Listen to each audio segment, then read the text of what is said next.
नारद जी को दक्ष का शाप। इस कथ में आगे राजा परीक्षित ने सृष्टि के विस्तार के बारे में जानने की इच्छा व्यक्त की। तब शुकदेव जी ने कहा, राजा प्राचीन बरही के प्रचेता नामक 10 पुत्र हुए थे। इन प्रचेताओं ने प्रमलोचा अप्सरा की सुंदरी कन्या से विवाह किया। इस कन्या के गर्भ से प्राचेतस दक्ष की उत्पत्ति हुई।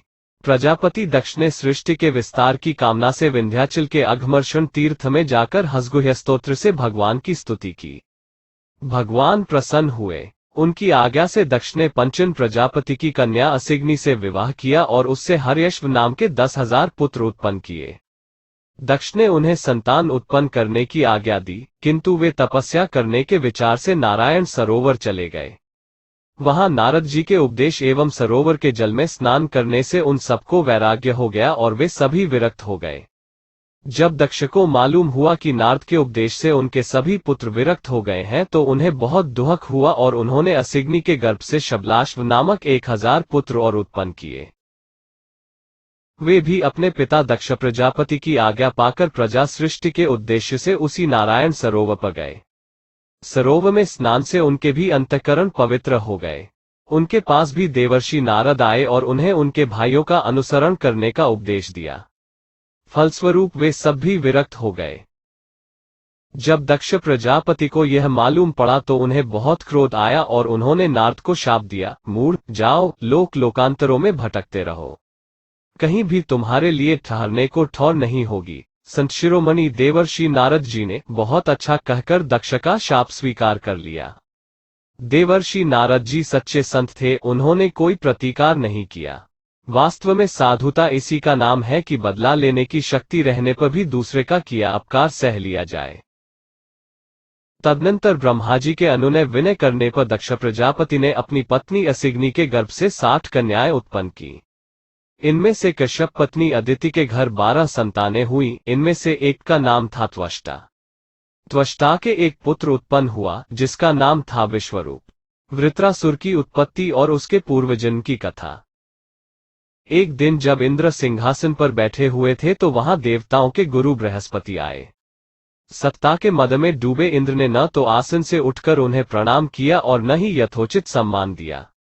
बृहस्पति तुरंत वहां से वापस चले गए।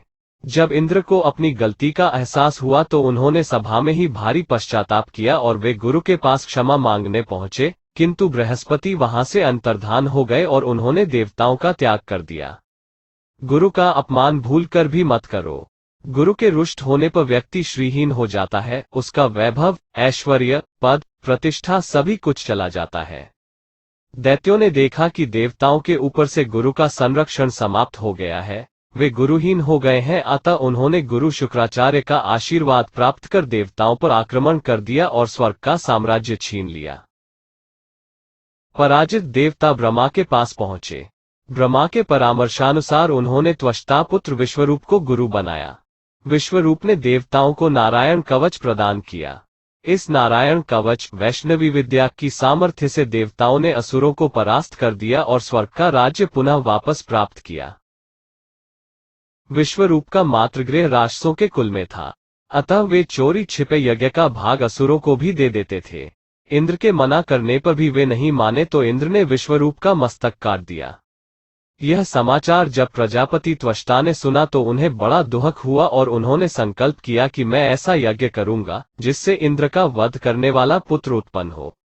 उन्होंने यज्ञ किया, किंतु मंत्र बोलने में ऐसी त्रुटि हो गई कि इंद्र को मारने वाले पुत्र की जगह इंद्र के द्वारा मारा जाने वाला पुत्र उत्पन्न हुआ। इसलिए वेदमंत्रों का उच्चारण शुद्ध एवं सही ढंग से करना चाहिए, नहीं तो अर्थ का अनर्थ हो जाता है। यज्ञकुंड में से वृत्रासुर उत्पन्न हुआ। वह देवताओं को तंग करने लगा। जब देवता उसे परास्त नहीं कर सके तो वे भगवान की शरण में गए। उन्होंने कहा कि दधीचीर्ष की अस्थियों से वज्र बना सको तो ही वृत्रासुर मारा जा सकेगा। दधीचीर्ष की अस्थियों से वज्र बनाया गया, जिससे वृत्रासुर का वध हुआ। वृत्रासुर अपने पूर्वजन्म में चित्रकेतु नामक राजा था। उसकी ज्येष्ठ पत्नी का नाम कृतद्युति था। उनके कोई संतान नहीं थी। एक बार अंगिरा ऋषि चित्रकेतु के घर पधारे। उसने रानी के साथ ऋषि से पुत्र की बार बार याचना की। अंगिरा ऋषि पुत्र का वरदान देकर चले गए और यह भी कह गए कि राजन, तुम्हारी पत्नी के गर्भ से एक पुत्र होगा जो तुम्हें हर्ष और शोक दोनों ही देगा। 1 वर्ष बाद कृतद्युति ने एक सुंदर बालक को जन्म दिया।